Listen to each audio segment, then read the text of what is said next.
Jadi spiritual rebirth itu adalah suatu kebangkitan roh dari belenggu nafs yang kita harusnya perjuangkan setiap saat, yang seringkali kita terlalu sibuk jadi kita tidak menyadari ini gitu.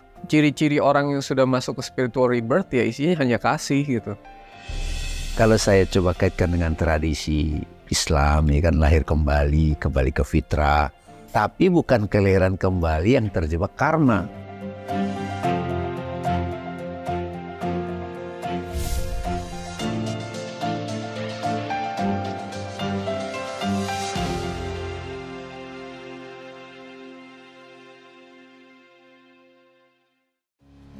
Assalamualaikum, selamat datang di Tiga Fakir, nggak tahu apa-apa, nggak bisa apa-apa, dan bukan siapa-siapa. Masih bersama saya Abu Dame Dan Sony. Oke, itulah ya untuk terus belajar, terus menyelam. Meskipun nih topiknya makin mind-blowing. Makin aneh, makin absurd. Tapi ya di antara absurd-absurd ini mudah-mudahan ada serpihan-serpihan yang bisa menambah wawasan atau melihat dari sudut pandang yang berbeda, dan kita selalu mendisklaimer bahwa kita tidak meyakinkan sesuatu dan kita sama-sama belajar. Nih fakir-fakir yang terus belajar dan kita sama-sama membersamai untuk belajar juga, dan mudah-mudahan yang menyaksikan ini bisa menikmati pembelajaran ya, dan bisa mengambil hikmah dari pembelajaran-pembelajaran. Kita udah bahas di serial reinkarnasi ini banyak hal, terutama kita udah bicara tentang kematian ya. Ternyata syahid itu punya esensi yang sangat dalam gitu. Nah, berbicara masalah syahid, atau mungkin kita sering juga ada mati hidup, Al-Baqarah 28 misalkan. Ada yang sangat menarik gitu tentang rebirth gitu ya. Re itu kan pengulangan, birth itu adalah lahir atau terlahir kembali gitu. Nah, gimana sih sebenarnya esensi dari rebirth itu? Apa yang penting untuk kita ketahui dan prosesnya seperti apa? Kita akan bedah dalam-dalam dan kita akan selami tentang rebirth itu sendiri. Silakan Mas Sony. Makasih Kang Abu, Bang Dame. Jadi kita kemarin udah bahas mengenai perang melawan nafsu dari awal hidup inkarnasi sekarang sampai awal sampai sekarang itu kita masih perang lah ya. Lalu kemudian ada mati syahid. Nah ini perperangan ini kan berjalan terus. Kadang-kadang up and down gitu. Kadang-kadang kita yang udah berada di aku 2 turun lagi ke aku 3 gitu. Naik lagi ke aku 2 gitu. Makanya di surat 30 ayat 1-3 tuh kadang-kadang menang, kadang-kadang kalah gitu. Nah, balik lagi, bolak-balik. Nah, kalau sampai kita sudah bisa berada di aku 2 dan berperang melawan nafs kita, dan akhirnya kita bisa membunuh quote-unquote ya, si nafs kita ini sehingga bisa lebur, luruh, dan larut, sehingga tidak ada aku lagi, dan pindah dari aku 3 ke aku 2 lalu menjadi aku 1, artinya sudah kembali kepada Tuhan. Maka ini disebut sebagai kemenangan yang nyata gitu. Idza ja'a nasrullahi wal fath wa ra'aitan nasa yadkhuluna fi dinillahi afwaja fasabbih bihamdi rabbika wastaghfir innahu kana tawwaba. Berbondong-bondong tuh arti bagian dari roh itu. Yang ada di dalam roh itu udah kembali ke Tuhan gitu kira-kira. Itulah kemenangan yang nyata gitu. Nah, pada saat entitas roh yang disebut nafs itu mati, maka ada yang lahir gitu. Ini kan hukum paradoks ya. Yang lahir apa? Yang lahir adalah roh gitu. Jadi ini adalah spiritual rebirth, kelahiran kembali roh gitu. Dimana roh itu udah lahir lagi, yang tadinya dia dulu pernah ada, lalu terkungkung, lalu sekarang belenggunya lepas gitu tiba-tiba. Dia mengalami kebebasan gitu. Makanya seperti yang pernah saya sampaikan juga, itu kalau di Candi Borobudur itu ya ada Kamadhatu di mana bebas, lalu ada Rupa Datu di mana Buddha dikurung oleh setengah stupa, lalu ada Arupa Datu di mana Buddha dikurung oleh kurungan stupa itu kan nafs ya. Ya, jadi artinya dikurung oleh nafs. Lalu ada Arupa Datu di mana Buddha benar-benar dikurung oleh nafs seutuhnya. Lalu di nirwana. Nirwana itu ketika kurungannya masih ada tapi nafsunya udah hilang gitu. Artinya dia udah bebas rohnya gitu. Nah, itu disebut spiritual rebirth atau kelahiran kembali kita sebagai roh, kelahiran spiritual atau kembalinya kita kepada Tuhan. Nah, mungkinkah ini terjadi ketika kita masih hidup? Mungkin gitu Kang Abu. Jadi nggak ada hubungan antara mati fisik dengan kematian nafs gitu. Bisa terjadi waktu kita hidup atau kita mati. Sebaiknya sih waktu kita hidup terjadi proses ini gitu. Iya. Sehingga sebenarnya secara roh kita udah kembali kepada Tuhan, tapi secara badan itu masih harus menjalani hidup. Dan kadang-kadang menjalani hidup itu juga ada nafsu juga, tapi bukan nafsu yang dulu gitu, tapi nafsu yang dirahmati kan. Oke. Bagaimana di surat 12 ayat 53 gitu. Masih makan, masih punya istri dan sebagainya gitu. Jadi cuman secara roh itu dia udah terbebas. Jadi paradoksnya adalah ketika nafs mati ada yang lahir gitu. Ketika si nafs itu mati, yang lahir adalah roh. Jadi spiritual rebirth itu adalah suatu kebangkitan roh, pembebasan roh dari belenggu nafs yang kita harusnya perjuangkan setiap saat dengan bersungguh-sungguh atau jihad. Suatu kehendak Allah lah kita mengalami spiritual rebirth ini gitu. Yang seringkali kita terlalu sibuk, jadi kita tidak menyadari ini gitu. Pulang kepada Tuhan itu nggak usah nunggu setelah mati sih sebenarnya. Bisa terjadi sebelum itu gitu. Oke, berarti kalimat inna lillahi wa inna ilaihi rojiun itu bukan nanti gitu ya Mas Sony? Bukan, harusnya bukan. Kembali ilaihi rojiun tuh ya intinya adalah kematian nafs yang akhirnya lahir secara roh gitu ya. Intinya. Oke Mas. Nah, ketika, tambahin dikit ya. Ketika kemudian belenggu itu lepas, kemana roh itu? Kemana jiwa dan kemana hati kan? Satu paket kan? Dia kan kembali kepada Tuhan. Tuhan itu kan bukan sebuah tempat. Geografis gitu ya? Al-Wahidah. Bukan geografis lah. Bukan geografis gitu. Artinya dia menyatu kan? Bukan menyatu kepada Tuhan tuh bukan menjadi Tuhan ya. Tapi kembali kepada Tuhan tuh di sisi Tuhan kan kalau dibilangin gitu. Jadi bukan berarti nanti roh menjadi Tuhan, enggak, tapi di sisi Tuhan. Menjadi nafs al-wahidah. Di mana botol itu yang terombang-ambing di lautan luas tiada batas, botolnya hilang. Berarti air itu menjadi lautan yang tanpa batas. Dia ada di mana-mana. Di mana Tuhan ada, dia ada gitu. Nggak ada diri lagi. Nggak ada saya, nggak ada Kang Abu, nggak ada Bang Dame gitu. Selfless. Kang Abu dan Bang Dame adalah saya gitu. Ya. Jadi ada union gitu. Saya dan tanaman ini bukan dua hal yang terpisah. Ya, dia bagian dari saya bagian dari dia gitu. Jadi kita ketika menjalani hidup seperti ini kita tuh nyatu gitu. Meskipun secara fisik masih ada si sosok ini masih ada gitu. Ini susah sih dijelasin ya, tapi kira-kira gitu deh. Oke, dapat Mas, dapat. Oke. At least kita ngerti dulu tentang kematian itu transformasi lah ya. Kan gini Mas, banyak yang bicara dalam konteks mati itu hilang gitu, udahan gitu.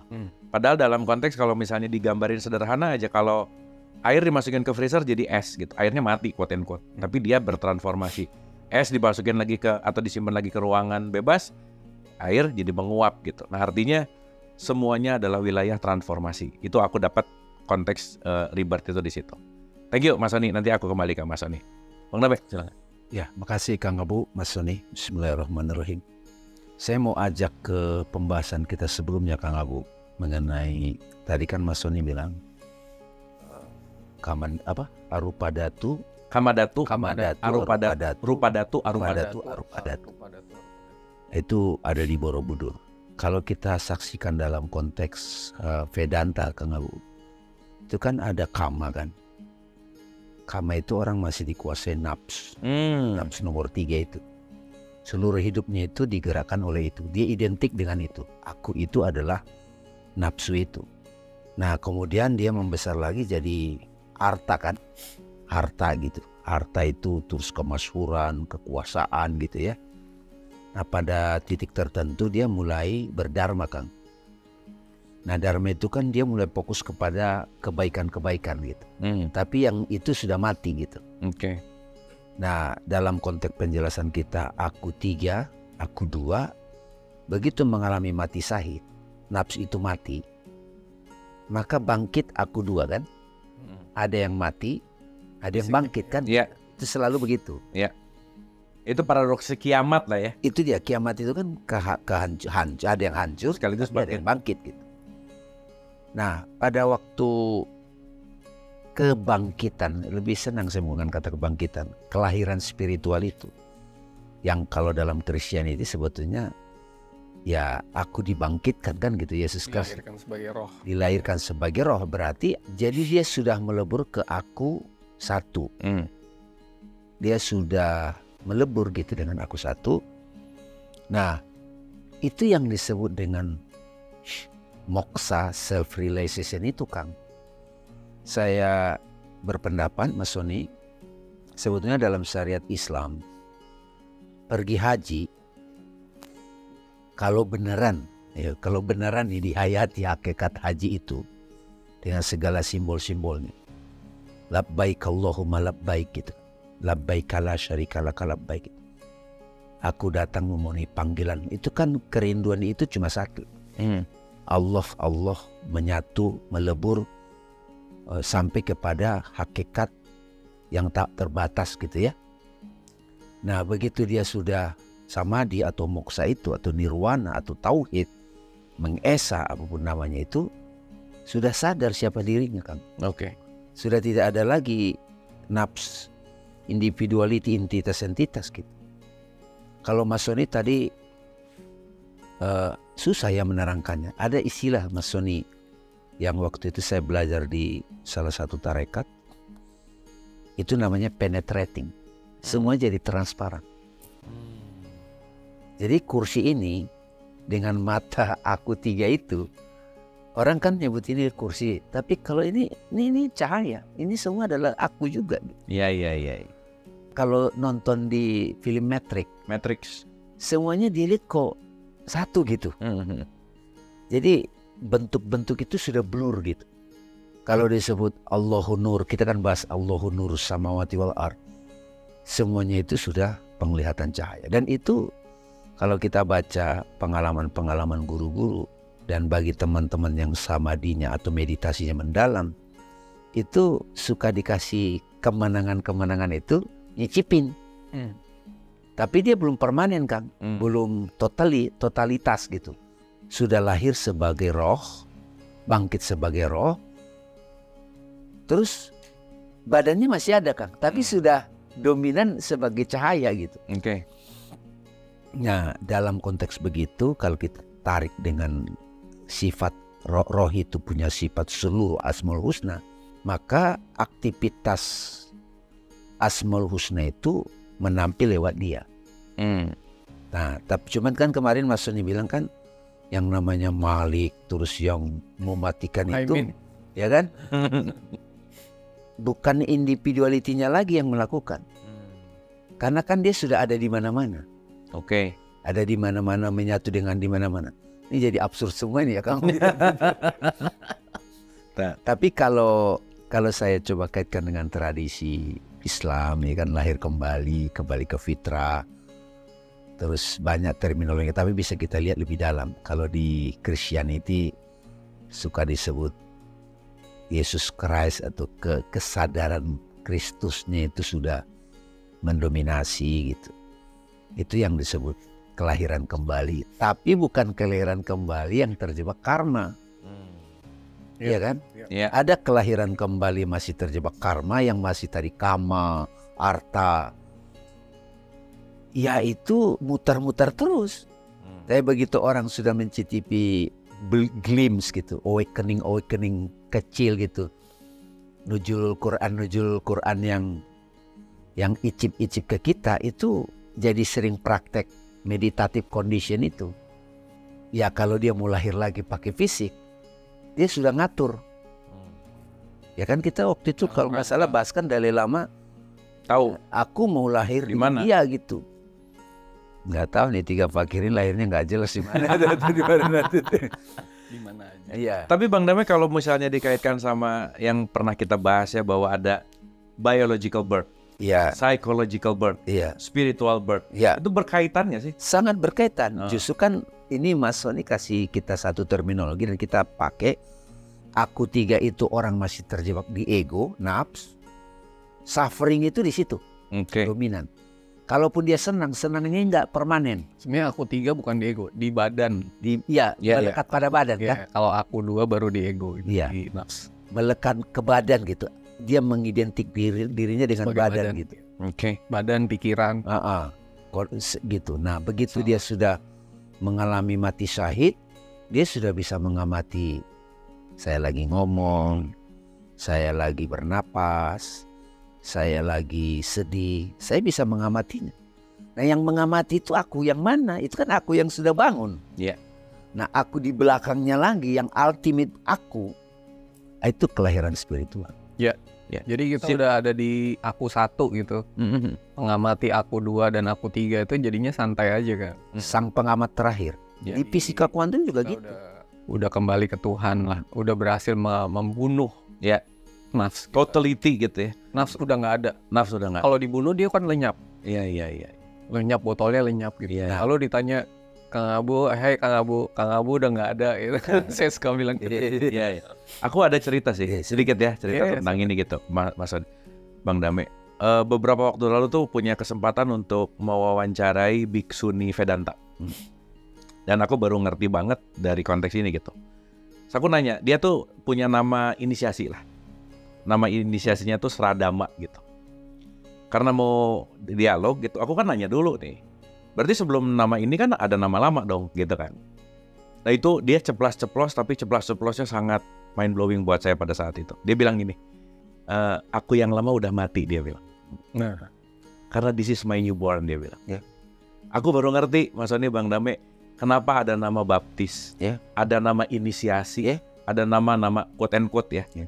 Dan ternyata dari pengalaman itu mungkin dia nggak apa ya, pemahamannya mungkin beda gitu ya. Cuman aku nangkapnya, oh ini nih, ini rebirth nih gitu. Karena dia bilang yang lama udah nggak ada gitu. Ya. Aku dulu yang marah, aku dulu yang pembenci, aku dulu yang iri, dengki dan lain-lain. Aku adalah sekarang yang ini gitu. Born as a new self lah ya dalam tanda petik. Pengalaman itu membuat aku ke pembahasan ini gitu. Nah, berkaitan sama itu Mas Ani, Bang Dame, mungkin ini juga yang trending nih. Ini trending banget nih. Di mana-mana sering diomongin tentang spiritual awakening. Ya, betul. Apakah si rebirth ini tuh idem sama spiritual awakening, Mas Ani? spiritual awakening tuh spektrumnya luas. Mulai dari orang yang baru sadar, orang yang Lailatul Qadar, orang yang nuzulul Quran, orang yang sudah mengalami Isra Mi'raj, itu semua spiritual awakening gitu. Tapi ujung dari spiritual awakening adalah spiritual rebirth. Oke. Jadi di mana kita itu udah kembali kepada Tuhan. Pengamat terakhir ya. Ya, kita udah mengamati kita dari aku 1 gitu, dari pihak Tuhan gitu, di sisi Tuhan gitu. Di sisi Tuhan itu bagus Iya. istilahnya itu. Ya, jadi di situ. Sebenarnya nggak ada ujung perjalanan. Kayak saya bilang, perjalanan menuju Tuhan itu perjalanan tanpa akhir. Nggak ada destination, nggak ada final destination-nya gitu. Awal akhir soalnya. Iya. Di awal-awal, di alfa. Jadi omega. dia begitu nanti udah sampai spiritual rebirth itu masih akan terus gitu. Kita mau sampai boleh nggak kita sampai perjalanan kita sampai ke Ruhul Kudus? Bisa. Bisa nggak kita lebih naik lagi, misalnya surrendering our free will menjadi malakut? Bisa. Malakut juga bertingkat-tingkat terus, nggak ada batasnya gitu. Nggak akan jadi Tuhan aja pokoknya gitu, intinya gitu. Dinamis sekali gitu Kang Abu, bukan statis gitu. Nah itu berkaitan dengan sikap gitu loh. Nah saya tadi mau sampein gini, tadi yang Kang Abu cerita mengenai biksu itu. Ya. Aku yang marah udah nggak ada, aku yang emosi nggak ada, aku yang dulu udah nggak ada. Aku yang mana sekarang yang ada? Yang pernah saya bilang bahwa si Ruhul Kudus atau malakut atau malaikat, bahkan Tuhan sendiri, dia menetapkan atas dirinya tuh Ar-Rahman gitu. Iya. Ciri-ciri orang yang sudah masuk ke spiritual rebirth ya isinya hanya kasih gitu. That's it. 100% hanya kasih. Makanya cocok dalam Kristen itu Yesus Christ. Iya. Dia adalah kehadiran kasih, Kasih. penyelamat. Kan itu tuh. Dan itu kan tidak hanya berlaku dalam konteks agama Kristianisi, tapi itu substansi universalnya adalah, makna universalnya, orang yang spiritual birth itu seluruh aktivitasnya kasih. Iya. Kadang dia marah pun kasih. Iya. Ketegasan Oh iya, kasih. bisa dia marah tapi dalam rangka kasih. Jadi aku telah menetapkan diriku, surat 6 ayat 54, 6 ayat 12 sama 17:110 kan. Aku telah menetapkan atas diriku kasih sayang ya. Aku yang pertama kan, ketika dia sudah ada di aku satu ya hanya kasih gitu. Itu ciri-cirinya gitu. Pokoknya isi hidupnya hanya kasih aja gitu. Oke. Kira-kira gitu. Oke. Spiritual awakening, Bang Dame gimana tuh? Saya ingin mengutip inilah biar kontemporer, Kang. Jadi yang terkenal itu kan gurunya Oprah waktu itu. Ya, Eckhart Tolle kan. Pada waktu beliau mengalami depresi umur 29 tahun itu, dia mengalami kematian kan. Dan dia ikutin pasrah total, tahu-tahu bangun pagi dia ngeliat segala sesuatu jadi berbeda gitu. Ya. Dia menjadi sang pengamat itu dia. Nah dalam beberapa hari, berapa bulan dia jadi kayak orang susah banget mindfulness, meditative condition. Dia di jalan kayak terkesan, kalau kita bayangkan kita ngeliat itu kayak maaf ya, kayak orang bengong gitu. Tapi nikmat banget gitu kan. Ekstasi. Ekstasi. Gitu. Jalaluddin Rumi juga mengalami itu. Dan untuk konteks Islam ini sebetulnya ada selalu kesempatan ini terbuka kan. Lailatul Qadar, Nuzulul Quran gitu. Cuman bagi kita yang sudah menghayati ini, jangan lagi terjebak pada beragama itu masih berkutat pada debat mana salah, mana Yang debat biar sesat. capres aja lah ya. gitu. Karena itu nggak nyicipin nih yang begini. Oke. Kalau mau nyicipin begini ya kayak Eckhart Tolle itu, mentok sakit parah, itu terjadi awakening. Tapi kalau mau yang smooth gitu kan, ya itu juga ada hukum semesta sih yang berlaku ya. Bisa kita ikutin hakikat-hakikat yang diajarkan dalam jalan Islam gitu ya. Atau bagi mereka yang Buddha, Hindu, Christianity itu ada jalan untuk spiritual awakening itu. Oke. Tapi sebenarnya pengalaman orang yang mengalami spiritual awakening itu benang merahnya sama. Muncul damai, kasih sayang, inspirasi, intuitif, powerful. Saat dia berbicara tiba-tiba dia bukan lagi kayaknya bukan damai dia yang berbicara. Itu yang gitu-gitu makin intens Kang. Oke. Itulah kelahiran kembali itu. Makin disadari ya. Iya makin disadari, dan rezeki itu juga apa kepikirannya kok datang gitu kan. Oh tiba-tiba ketemu ini kok nyambung ya gitu. Hukum connectivity itu makin intens Kang. Iya. Sebelum kejadian dia kayak tahu duluan gitu-gitu. Tapi dia tidak pernah mengklaim dia sakti. Dia tetap hamba gitu. Iya. Dia tidak mengambil klaim-klaim itu gue. Dia tidak kegeeran. Kalau udah kegeeran balik ke aku dua, aku ketiga lagi. Itu lagi. Mundur lagi ya. Oke. Saya kadang-kadang bayangin orang yang udah kelihatan gitu terus diagung-agungkan, dia nggak. Ya dia balik lagi gitu. Iya. Iya, iya. Dan itu jebakan sih ya. Wah, Karena Jebakannya dahsyat banget. Nah mungkin in a practical way, Mas Sony, Bang Dame, tips and tricks lah ya. Biasa nih supaya ada how to-nya. Gimana tuh 1, kedua, 2, ketiga dalam daily basis praktikal gitu, Mas Sony? saya suka bilang lagi-lagi ya 4D. Iya Pak. Dari aku 3 ke aku 2 itu 4D. Ketika kemudian 4D itu saya ulang lagi ya. Itu pertama distance, disassociate, disconnect, dan detach gitu. Dengan itu kita bisa Dissolve. masuk ke aku 2. Ya. Lalu di aku 2 kita biasanya mengalami yang namanya disclose.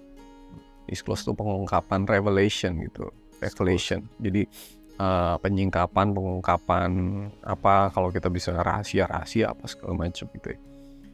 Tujuannya bukan untuk kita lebih tahu gitu. Salah kalau arah belajar spiritual tuh untuk lebih tahu tuh salah gitu. Harusnya lebih sadar gitu. Sadar sama tahu tuh 2 hal yang beda. Lebih baik kita nggak tahu apa-apa tapi kita sadar gitu. Ngapain punya pengetahuan banyak tapi tidak dalam bentuk kesadaran. Nah setelah kemudian di aku 2 kita diberi kesadaran lebih banyak, yaitu disclose. itu hanya mengantarkan kita dari aku 2 ke aku 1, yaitu dissolve gitu, melebur, melarut, dan meluruh, melenyap, sehingga kita bisa pindah ke aku 1. Proses ini panjang banget sih dan setiap hari. Tapi sebagaimana tadi kita sampaikan bahwa semakin banyak kasih atau ar-Rahman yang masuk ke dalam botol, itu akan membuat botol itu makin larut gitu. Istilahnya tuh ingredients atau isi bahan untuk melarutkan, meleburkan, meluruhkan botol itu adalah kasih sayang gitu. Kasih sayang Allah gitu. Dan kita kembali kepada Tuhan di aku 1. Tuhan yang mana? Tuhan yang telah menetapkan atas dirinya kasih sayang gitu. Jadi orang akan bersifat more love and compassion gitu. Welas asih kalau bahasa Indonesianya gitu. Jadi kalau ada orang yang makin lama makin welas asih, nggak cuman kepada manusia tapi kepada alam semua itu, yaitu ada perjalanan gitu menuju ke sana. Thank you Mas Sony. Bang Damai? Ya, jadi kalau Mas Sony kasih resep 4D itu, 4D ke 5D gitu ya, kita membiasakan diri untuk istilah psikologinya kan self-talk. Self-talk ya. Jadi mengamati suara dalam diri. Kalau yang mulai saya kenalkan itu pasti Kang Abu tahu juga kan self-inquiry kan. Iya. Self-inquiry itu penyelidikan aku, sang diri.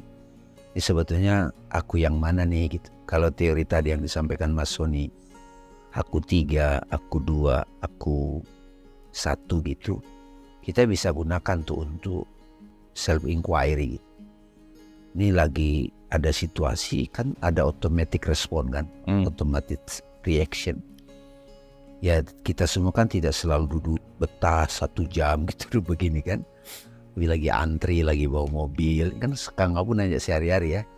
Itu kita tanya aja, ini aku yang mana ya gitu. Kalau aku 3 itu kan sangat identik dengan badan, kemelekatan dengan segala ragamnya, dan itu akan menyiksa kita, membatasi kita. Kalau di agama itu ya siksa kubur di situ terjadi. Tapi begitu kita mulai berjarak dengan ini, kayaknya ini aku bisa mengamati personalitiku ya, egoku nih, dengan segala drama imajinasinya gitu kan. Itu praktek langsung. Nah semakin kita standing as sebagai sang pengamat itu, kesadaran yang itu, aku yang itu, bukan Dami loh itu kan nama yang diberikan. Nah kalau inisiasi kelahiran itu kan nama inisiasi itu sudah aku nomor 2 itu. Karena itu meniscayakan kematian. Jadi orang dikasih nama spiritual itu sudah aku nomor 2. Udah intens, udah standing gitu, udah al-hayyul qayyum, udah berdiri tegak sebagai aku yang itu. Mungkin ya, itu dari Rizal Abu Sofyan ke Abu Marlo lah gitu. Itu nama inisiasi ya. Inisiasi panggung. Inisiasi panggung. Gitu. Ya jangan tiba-tiba besok bubur merah bubur putih ya ganti nama terus bukan itu poinnya. Nanti ada sih nama kalau udah di aku 1 tuh ada namanya. Kayak Alif, Lam, Ro. Iya betul. Aku Alif gitu. Aku Alif, betul itu. Oke, menarik. Thank you Mas Sony, Bang Damai. Spiritual Birth memang menarik ya dengan analogi 321 tadi. Mudah-mudahan kita lebih bisa menyadari bukan hanya badan, bukan hanya pikiran, bukan hanya ego, tetapi sang sejati adalah yang mengobserv ini semua. Dan puncaknya itu adalah welas asih atau love. Maka mungkin endingnya satu statement dari Rumi itu mengatakan, love is bridge between you and everything. Terima kasih.